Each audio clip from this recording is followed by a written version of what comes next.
FPI iteka ryawe iteka ryanje. Fraternité de patriotes Ineza. FPI ifise ihangiro irihe ryo kubaka Burundi buhiriwe mwiteka nitekane.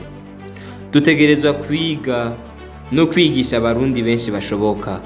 Ubwa mbere ivyatumye twama mu ngorane, kubesha ko ubwoko, imigambwe, imiryango ariyo ngorane kugeza aho bishingirwa ko mu ntwaro, hakemezwa ko ibitigira binaka by'ubwoko bari mu nzego bodukiza aho kwibaza umutima bagenza.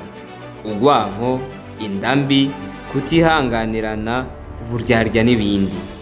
Ubwa kabiri ivyo tuma tuba mu ngorane, kurema uburongozi abantu babe bamagiriranire boye kuba bansi, kubatahuza inyungu zabo zifatiye kuco bipfuza, nko kwiga, kuvuzwa, akazi, kwishingwa n'igihugu mu by'ubutunzi, uburaro, kwidegembya, uburenganzira.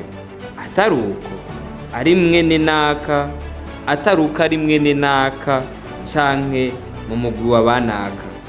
Ubwa gatatu gutegura abarundi b'ineza bitoza ku nzego zose ngo babere abarundi urumuri mu kurongora igihugu guhera mu matora yimirije. Abazoturongora neza ntibazokoroka bava mu ijuru, bazova mu bana twavyaye twareze bafise umutima runtu n'ubwenge bw'imena.